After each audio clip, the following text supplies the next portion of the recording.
Hi everyone, my name is Pranav. So last video में हमने क्या देखा था कि हम फर्स्ट जावा का प्रोग्राम कैसे रन कर सकते हैं। ठीक है, तो अब इसके आगे से हम क्या स्टार्ट करेंगे, ओरिजिनल जावा के जो कंटेंट्स है कि किस तरह हम कोड लिख सकते हैं, जिसके लिए हमें डेटा टाइप्स चाहिए, जो डिफरेंट डिफरेंट पार्ट्स हमें सीखने हैं जावा के डेटा टाइप्स है, फील्ड्स है, वो हम यहाँ से स्टार्ट करने वाले। बट वो स्टार्ट करने से पहले हमें जावा का स्ट्रक्चर मालूम होना काफ़ी इम्पोर्टेंट है। ठीक है, क्यों स्ट्रक्चर मालूम होना काफ़ी इंपॉर्टेंट है? बिकॉज कोई लैंग्वेज हम अगर लिखने वाले हैं तो उसे कैसे लिखना है, क्या चीज़ें ऊपर लिखनी है, क्या चीज़ें नीचे लिखनी है, कौन सी चीज़ कहाँ पे लिखनी है, ये इम्पॉर्टेंट है मालूम होना। ठीक है, ये मालूम होना काफ़ी इंपॉर्टेंट है। तो इसलिए हम स्ट्रक्चर सीखेंगे। तो ठीक है, जावा का काफ़ी एक सिंपल स्ट्रक्चर है। मैं ये वीडियो काफ़ी छोटा होगा, सिंपली जावा का स्ट्रक्चर बताने वाला हूँ। ओके, तो ये है एक जावा का स्ट्रक्चर कि जावा के अंदर जब जब भी आप कोई जावा का प्रोग्राम लिखते हैं तो स्टैंडर्ड्स कुछ गाइडलाइंस ये कहती है कि स्टार्टिंग में आप उसका डॉक्यूमेंटेशन लिखें, जिससे क्या होगा, जो अगला प्रोग्रामर आपके बाद आएगा उसे प्रोग्राम किसने लिखा है, कहाँ पे लिखा है, सिर्फ वो जैसे कि उसके कुछ कॉपीराइट्स है, वो जो इन्फॉर्मेशन होते हैं वो सब डॉक्यूमेंटेशन के अंदर लिखी जाती है और वो उस अगले प्रोग्रामर के लिए हेल्पफुल होगा। ठीक है, तो डॉक्यूमेंटेशन लिखने के लिए कुछ चीज़ें नेसेसरी होती है, जैसे कि कमेंट्स क्या होता है, ये हम आगे देखेंगे कि comments, single line comments, multiple line comments program के अंदर क्यों लिखे जाते हैं। तो कमेंट्स यूज करके ही हम डॉक्यूमेंटेशन सेक्शन को फिल अप करते हैं। ठीक है, तो यहाँ पे दिख रहा होगा सिंपली डॉक्यूमेंटेशन के अंदर क्या आता, यहाँ पे क्या लिखा है कि ऑथर कौन है इस प्रोग्राम का, नीचे वाले प्रणव संघवी, कब एडिट हुआ था, लास्ट एडिटेड ऑन 20 जुलाई 2022। ठीक है, और सिर्फ ये दो चीज़ें मैंने लिखी है, आप बहुत कुछ लिख सकते हैं जैसे कि कॉपीराइट्स वगैरह होते हैं। सपोज ये स्कैनर का जावा का सोर्स के अंदर के प्रोग्राम है, इसके अंदर देखो डॉक्यूमेंटेशन के अंदर कॉपीराइट लिखा हुआ है। ठीक है, तो ये सब चीज़ें आती हैं। नेक्स्ट हम आते हैं डॉक्यूमेंटेशन सेक्शन खत्म होने के बाद पैकेज स्टेटमेंट्स के ऊपर। ठीक है, आप हम पैकेजेस भी आगे जाके पढ़ने वाले, पैकेजेस क्या होते हैं देखो, पेशेंटली पढ़ेंगे सब कुछ, आगे जाके हमें सब पढ़ना है। और ये चीज़ें अभी ऐसी है कि इनका नाम सुन के छोड़ देना ही आपके लिए आसान है, क्योंकि अगर स्टार्टिंग से ही मैं आपको सब डिटेल बताने लग जाऊंगा कि यार पैकेज क्या है, ये क्या है, तो वो फ्लो अपना बिगड़ जाएगा, क्योंकि हर चीज़ को सीखने का एक फ्लो होता है और उस फ्लो के हिसाब से भी अगर हम जाए तो ही ठीक है शायद से, मेरे हिसाब से। तो अब ये चीज़ें जो समझ में नहीं आ रही कि भाई पैकेज क्या होता है, पैकेजेस इंपोर्ट स्टेटमेंट्स क्या होते हैं, तो सिर्फ सुन लो कहाँ पे लिखते हैं, क्योंकि अभी टॉपिक क्या चल रहा है हमारा, स्ट्रक्चर क्या है, तो फिर हम अभी सिर्फ स्ट्रक्चर पे फोकस करेंगे। ठीक है, तो डॉक्यूमेंटेशन सेक्शन के बाद शुरू होता है package statement. Package means simply एक फोल्डर होता है जिसके अंदर आपके बहुत सारे प्रोग्राम्स होते हैं। ठीक है, तो किस फोल्डर के अंदर मेरा प्रोग्राम है ये आप लिख सकते हैं।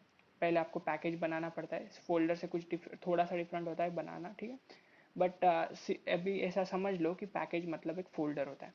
ठीक है, सेट ऑफ डिफरेंट प्रोग्राम्स। तो जैसे कि मैं यहाँ पे लिखा है कि पैकेज, मैंने जावा का जो फोल्डर है उसके अंदर और एक फोल्डर है यूटिल नाम का, वो फोल्डर, उस फोल्डर के अंदर ये मेरा प्रोग्राम होने वाला, इसलिए मैंने पैकेज लिखा जावा डॉट यूटिल।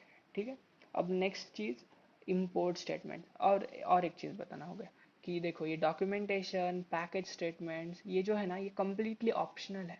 अगर मैं ये नहीं भी लिखता हूँ मेरे प्रोग्राम में तो कुछ बात नहीं, मेरा प्रोग्राम रन हो जाएगा। ये पर्टिकुलर एक चीज़ है, सपोज अगर मेरे को कोई पैकेज बनाना है तो उस केस में मुझे ये लिखना पड़ेगा। अगर मुझे नेक्स्ट आता है इंपोर्ट स्टेटमेंट्स। इंपोर्ट स्टेटमेंट्स में क्या है, सपोज देखो अब तुम एक प्रोग्राम लिख रहे हो, तुम्हारे प्रोग्राम की एक फंक्शनैलिटी है कि आपको हेलो वर्ल्ड प्रिंट करना है। बट ये जो प्रिंट है, इस फंक्शनैलिटी को अचीव करने के लिए जो भी कुछ फंक्शंस है, जैसे कि प्रिंट एलन हो गया वगैरह वगैरह, आगे जाके देखने वाले हम फंक्शंस क्या होते हैं वो भी देखेंगे। बट फंक्शंस मतलब सपोज एक सिनेरियो देखो, घर है तुम्हारा, घर के अंदर एक नल है, नल अगर खराब होता है तो तुम खुद उसको ठीक करने के लिए नहीं बैठ जाते ना, कर सकते हो बट नहीं बैठ जाते, क्योंकि तुम्हारे पास दूसरे भी काम है। तो तुम क्या करोगे, सिंपली एक प्लम्बर को कॉल करोगे, प्लम्बर आएगा तुम्हारा नल ठीक कर देगा। तो ये क्या किया इसने, हमने क्या किया, प्लम्बर एक फंक्शन है जो किसी और का है जी, ठीक है, किसी और ने उसे बनाया हुआ है। तो हमें सिर्फ उसका काम था, इसलिए हमने उसे कॉल किया, वो आया, अब उसने काम किया, वो चला गया। उसका मेरे प्रोग्राम से ज़्यादा कुछ क्या होगा, मेरे प्रोग्राम के अंदर उसका कुछ कोड ज़्यादा लिखना नहीं पड़ेगा, ठीक है। जैसे कि मुझे मेरा काम छोड़ के नल ठीक नहीं करना पड़ेगा, मैंने प्लम्बर को बुलाया, वो प्लम्बर आया और उसने वो नल ठीक कर दिया, मेरा काम था नल ठीक होना, वो हो गया। सिंपली वही चीज़ होती है यहाँ पर भी। हम अपना प्रोग्राम लिख रहे होते हैं जिसकी फंक्शनैलिटी कुछ और है। सपोज मैं एक प्रोग्राम लिख रहा हूँ जिसके अंदर मुझे कैलकुलेटर का प्रोग्राम है, कैलकुलेशंस परफॉर्म करना है, और कैलकुलेशंस परफॉर्म करने मुझे डिस्प्ले पे दिखाना है, ठीक है। तो जो ये डिस्प्ले पे दिखाने वाला जो कोड है कि भाई देख भाई पिक्सल्स लो, पिक्सल के अंदर ये ब्लैक कलर फिल करो, ये मेरा काम नहीं है, ये किसी और ने पहले ही लिख लिख दिया है। जेम्स गॉसलिंग जी ने वहाँ पे लिखा था प्रिंट एलन, ठीक है। तो उस प्रिंट एलन के अंदर इसका कोड लिखा हुआ है कि डिस्प्ले के ऊपर स्टेटमेंट्स कैसे दिखते हैं, तो मुझे सिर्फ वो कोड यूज करना है, ठीक है। तो वो कोड अब कहाँ पे है, किसी और प्रोग्राम के अंदर है, ठीक है। तो वो प्रोग्राम का वो कोड मुझे यूज करने के लिए मुझे उस प्रोग्राम को क्या करना पड़ेगा, इंपोर्ट करना पड़ेगा। सिंपली इसीलिए हम क्या करते हैं, इंपोर्ट स्टेटमेंट्स यूज करते हैं, किसी और के प्रोग्राम की फंक्शनैलिटी को अपने प्रोग्राम में इस्तेमाल करने के लिए जो चीज़ हमें करनी पड़ती है उसका उसे उसे कहते हैं इंपोर्ट करना प्रोग्राम को। उसके लिए हम लिखते हैं इंपोर्ट स्टेटमेंट। ये भी जैसे कि सपोज अब मुझे कोई ज़रूरत ही नहीं है किसी का प्रोग्राम इंपोर्ट करने की, तो मैं सिंपली इसे स्किप कर सकता हूँ। दैट्स वाई ये ऑप्शनल होता है, ठीक है। उसके बाद आते इंटरफेस सेक्शन पे। देखो जैसे कि क्लासेस होते हैं, क्लासेस पे पूरा जावा डिपेंडेंट होता है, सिमिलर क्लास जैसा है उसी तरह का एक इंटरफेस नाम की भी चीज़ होती है। ये हम आगे जाके देखेंगे, इसका भी कुछ नहीं, बस वो इंटरफेस नाम की जो चीज़ है वो कहीं पर तो भी मेंशन कर सकते हैं हम किसी पर्टिकुलर सेक्शन में, वहाँ पे लिख सकते हैं। तो वो जहाँ पे लिखी जाती है वहाँ पे इंटरफेस सेक्शन, उसे हम इंटरफेस सेक्शन कह सकते हैं, ठीक है। ये भी ऑप्शनल है, अगर मुझे इंटरफेस नहीं बनाना है तो मैं ये चीज़ स्किप कर सकता हूँ। सिंपली यहाँ पे देखो मुझे क्या करना था, जावा का जो आयो मैथ था, जो मैथ नाम का प्रोग्राम था, उसके अंदर की कुछ फंक्शनैलिटी यूज करनी थी, इसलिए मैंने इंपोर्ट कर लिया java.io.math। इसका मतलब है जावा के पैकेज के अंदर एक फोल्डर है आईओ का, इस आईओ के फोल्डर के अंदर एक प्रोग्राम है मैथ नाम का, उसे मेरे प्रोग्राम में इंपोर्ट कर दो, ठीक है। बाद में इंटरफेस, सिंपली एक इंटरफेस का, ये सब आगे देखेंगे, अभी समझ में नहीं आया था कुछ इशू नहीं, ठीक है। अब नेक्स्ट है क्लास डेफिनेशन। जैसे हमने इंटरफेसेस को डिफाइन किया उसी तरह हम क्लासेस को डिफाइन करते हैं, ठीक है। विदाउट क्लास जावा का प्रोग्राम नहीं बन सकता, बट मैं बोल रहा हूँ विदाउट क्लास जावा का प्रोग्राम नहीं बन सकता, पर फिर भी यहाँ पे ऑप्शनल क्यों लिखा है, ठीक है। जो क्लास होता है, कौन सा क्लास इंपॉर्टेंट होता है, मेन क्लास इंपॉर्टेंट होता है, ठीक है। अगर मैंने सिर्फ एक क्लास लिख दिया, उसके अंदर कुछ चीज़ें लिख दी, तो मैं उस ठीक है, क्या होता है मैं पहले से बताता हूँ। सपोज मेरा प्रोग्राम है, पहले तो ये ध्यान में रख लो कि ये क्लास डेफिनेशन है, इसके अंदर हमें क्लासेस लिखने पड़ते हैं और ये कम्प्लीटली ऑप्शनल है, ठीक है। अब नेक्स्ट आते हैं मेन क्लास के ऊपर। मेन क्लास भी एक क्लास है, ठीक है। जैसे मैंने अभी बताया कि क्लासेस के बिना हम जावा का प्रोग्राम नहीं लिख सकते, इसका मतलब ये है मेन क्लास के बिना हम जावा का प्रोग्राम नहीं लिख सकते, या फिर हम जावा से कुछ सॉफ्टवेयर भी नहीं बना सकते अगर हमने मेन क्लास नहीं लिखा। क्यों, अब देखो ये मेन क्लास जो है, इस ऐसा यहाँ पे मैंने लिखा है, देखो मेन क्लास, तो ये ज़रूरी नहीं कि इसका नाम मेन क्लास ही हो, इसका नाम कुछ भी हो सकता है, बट इसे मेन क्लास क्यों कहा जाता है, क्योंकि इसके अंदर एक मेथड होती है public static void main string args। देखो अब एक सिनेरियो देख लो, ठीक है। जावा का कोड लिखेंगे हम, ठीक है। जावा का कोड लिखने के बाद जैसे लास्ट वीडियो में बताया कि जावा सी से हम कंपाइल कर लेंगे, जावा कमांड से हम उसको रन करवाएंगे। अब जो कंपाइलर या फिर इंटरप्रेटर आएगा उसे कैसे मालूम, या क्या मालूम होगा कि आपका प्रोग्राम कहाँ से शुरू हो रहा है भाई, ठीक है।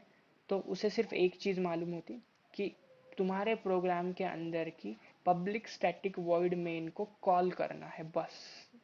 तो वो आएगा, तुम्हारे प्रोग्राम के अंदर की पब्लिक स्टैटिक वॉइड मेन को शोधेगा, ढूंढेगा, मराठी बीच में आ रही मेरी, ठीक है। तो ये ढूंढेगा और उसे कॉल कर देगा, मीन्स उसे रन कर देगा। तो फिर उस पब्लिक स्टैटिक वॉइड मेन के अंदर के जो स्टेटमेंट्स है वो रन होना स्टार्ट हो जाएंगे, ठीक है।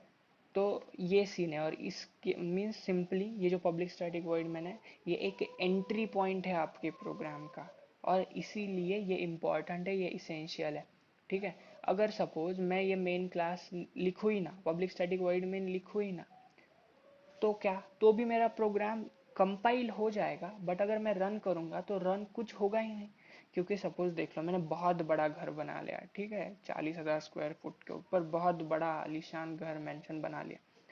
अब प्रॉब्लम यह है कि उस मेंशन की जो दीवारें हैं उसके अंदर दरवाजे ही नहीं, तो बंदा अंदर जा ही नहीं सकता। अंदर से एकदम फर्निश्ड, वेल फर्निश्ड घर है बट बंदा अंदर जा ही नहीं सकता, तो क्या फायदा ऐसे घर का। वैसी तरह उसी तरह जो भी प्रोग्राम है वो अंदर से कितना भी अच्छा हो बट अंदर जाने के लिए एक रास्ता तो बनाना पड़ेगा, रास्ता तो बनाना पड़ेगा। तो वही रास्ता है अपना पब्लिक स्टैटिक वॉइड मेन। तो ये सिंपल स्ट्रक्चर है जावा के प्रोग्राम का। और ये क्लास डेफिनेशन देखो, सपोज लास्ट में हमने प्रोग्राम लिखा था, लास्ट का हमने पहला प्रोग्राम रन किया था, ये class program 1 public static void में। तो यहाँ पे सिंपली देखो, यहाँ पे मैंने डॉक्यूमेंटेशन लिखा था क्या, नहीं लिखा था, फिर भी अपना प्रोग्राम रन हुआ था। पैकेज लिखे थे क्या, नहीं लिखे थे, फिर भी प्रोग्राम रन हुआ था। इंपोर्ट स्टेटमेंट भी नहीं लिखे थे, इंटरफेस भी नहीं लिखा था, क्लास भी अलग से नहीं लिखा था। मतलब ये जो क्लास है ये अपना मेन क्लास है क्योंकि इसके अंदर मेन मेथड है। तो मैंने ऐसा क्यों बोला कि सिर्फ क्लास डेफिनेशंस ऑप्शनल है। मेरा कहने का मतलब ये है, जो नॉर्मल क्लासेस है जिसके अंदर मेन मेथड्स नहीं है, सपोज क्लास पुराना, इसके अंदर मेन मेथड नहीं है बट सिर्फ इंट ए इंट बी ऐसा कुछ तो भी है, ठीक है। तो ये चीज़ें हो ना हो उससे मेरे को कुछ प्रॉब्लम नहीं, क्योंकि इसके क्योंकि ये चीज़ ऑप्शनल है। देखो क्यों ऑप्शनल है, क्योंकि इसका कोई अभी यूज़ ही नहीं है, तो ये लिखूँ ना लिखूँ मेरा प्रोग्राम तो रन होने ही वाला है। बट अगर मैं ये मेन मेथड ही निकाल दूँ, मेन मेथड में अपने प्रोग्राम से निकाल दूँ, तो मेरा प्रोग्राम स्टार्ट ही नहीं होगा। सपोज देखो अब कंट्रोल एस करूँगा, ये देखो कोड कंपाइल तो हो जाएगा बट रन करते टाइम देखो क्या आया, main method not found in class program 1, please define the main method as public static void main string args। तो कंपाइलर देवता है और उन्होंने बताया कि देख बेटा मेन मेथड तो इम्पोर्टेंट है, कैसी लिखनी है वो भी बता दिया, अब सिर्फ तू लिख ले अपने प्रोग्राम में। सिंपली हम क्या करेंगे फिर, देवता ने बताया तो हम कंपाइलर देवता का बात सुनेंगे, पब्लिक स्टैटिक वॉइड मेन लिखेंगे स्ट्रिंग args। तो अभी ये तो क्लियर होगा कि ये जो मेथड है, ये जो चीज़ है, ये जो ब्लॉक है, मेथड भी अभी आपको वर्ड समझ में नहीं आ रहा होगा, मेथड मतलब सिंपली फंक्शन, जो आगे जाके हम देखेंगे।